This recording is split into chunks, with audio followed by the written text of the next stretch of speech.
Vivo V70 လို့ပြောလိုက်ပြီဆိုတော့အားလုံးကကင်မရာကြောင်းကိုပြောကြမှာဗျာအဲ့ဒါလည်းသိတယ်ဒါပေမဲ့ကင်မရာလိုပဲကျွန်တော်တခြားသဘောကြတာရှိတယ်ပထမဦးဆုံးကျွန်တော်ရင်ထဲကိုရောက်လာတာသူတို့ရဲ့ဒီ sunset အချိန်မှာပေါက်လာတဲ့ golden hour ပေါ့နော်ဆိုတော့အဆုံးနေကြည့်အောင်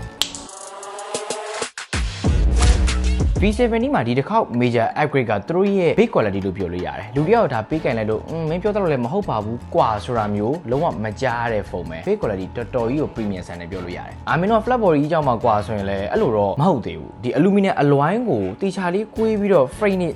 အသေးစိတ်လုပ်ပေးထားတယ် texture ကအစကန်ရတာကျွန်တော် unbox ဆုံးကပြောခဲ့သလိုတော်တော် fish ရှိတာပြီးတော့ premium ဆန်နဲ့ luxury လို့ခေါင်းစဉ်တက်မယ်ဆိုရင်ကျွန်တော်တို့ကလက်ရတယ်မပေနေဖို့လိုတယ်အဲ့ချက်နဲ့ဒီကောင်ကလုံးဝကြိုက်တယ်ဒီ camera design ကတော့ကိုယ်အကြိုက်နဲ့ကိုယ်ပဲပေါ့နော်သဘောကျဖို့ကောင်းတာ metal back နဲ့ဒါမျိုးကြီးပြန်ပြီးတော့အုပ်ထားတာဆိုတော့ကျွန်တော်တို့မတော်တဆလွတ်ကျသွားရင်လည်းဒီကောင်ကကင်မရာကိုတိုက်ရိုက်သွားပြီးမထီဘူးပြီး IP69 level လောက်ထိကို dust and water resistant ပေးထားတယ်ဒီကောင်လေးကတော့ Alpine Grey လို့ခေါ်တယ်ပေါ့နော်တော်တော်ကိုအငြိမ်ဘက်သွားလိမ့်မယ်ဒါကတော့တကယ်မင်းသားပဲသူရဲ့ main color မင်းသားလို့ပြောတာကတော့နည်းနည်း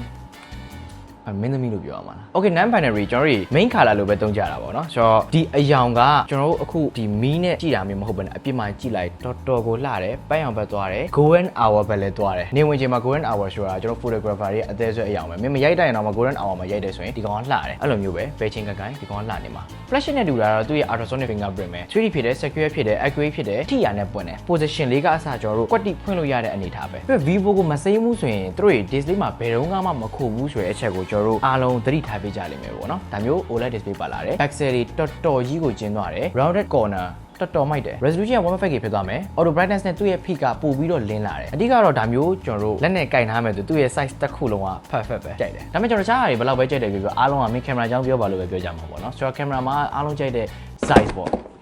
ကျွန်တော်အားလုံးရဲ့ကြိုက် size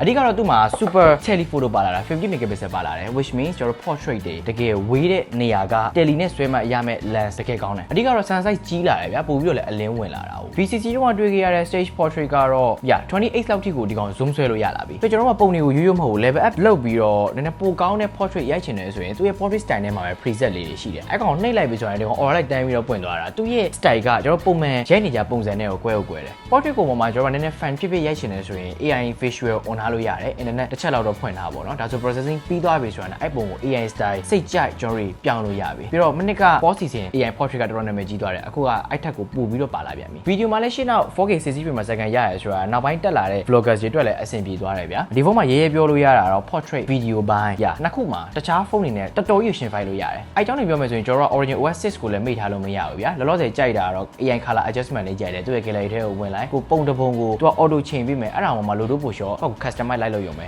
အရန်လွယ်တယ်ဗီဒီယိုရင်းရှည်သွားမှာဆွေးရတဲ့ကြောင့်မလို့ကျွန်တော်အသေးစိတ်တော့လိုက်မပြောဘူးဒါပေမဲ့ Fantash OS တက်ကိုဒီကောင်က big jump ဖြစ်သွားရလို့ရေးရေးအာမခံလို့ရတယ် software update ကလည်း6နှစ်လောက်ထိမအေးဆေးကင်လို့ရမယ်ဘာညာပြောထားတာဆိုတော့ကြာကြာကင်မယ်ဆိုလည်း okay တယ် However မှာ UFS 4.1 storage ပါလာမှာပြီး physical cooling ဒါကျွန်တော်တို့ကြားနေကြ space တွေ minor လို့ပြောလို့ရတယ်ဒါပေမဲ့ long term သွားမဲ့ဖုန်းတစ်လုံးဆိုရင်တော့ဒီချက်တွေမပါဘူးဆိုရင်ကျွန်တော်နည်းနည်းလေးစကားပြောစရာတော့ရှိတယ်ပေါ့နော်အဲ့ဒါမှခွဲကွင်းရဲ့ Snapdragon အားလုံးရင်းနှီးပြီးသား 7 Gen 4ပါလာမယ်6500 Blue Volt battery ပါလာမယ်90 watt fast charge ဆိုတော့အကုန်ပေါင်းလိုက်ရင် okay နေရပဲကျွန်တော်ဒီ view ရိုက်တဲ့အချိန်မှာကျွန်တော်ဈေးမသိသေးဘူးဗျာဈေးတစ်ခုပဲလို့တော့ဒါကြီးကတော်တော်ကိုအပြစ်ရှာဖို့ခက်တဲ့ဖုန်းပေါ့နော်အဓိကတော့လို့ X series လောက်ထိ flagship လုံးဝ level လောက်ထိမသွားဘူးဆိုရင်ဒီ V series တွေကတော်တော်ကိုရွေးပြော်ရလို့ကျွန်တော်အနေနဲ့မြင်တယ်ဒါပေမဲ့အားလုံးရဲ့အမြင်ကိုလည်းသိချင်တာဆိုတော့အောက်မှာတစ်ချက်လောက် comment မှတ်ခဲ့ပေးပါ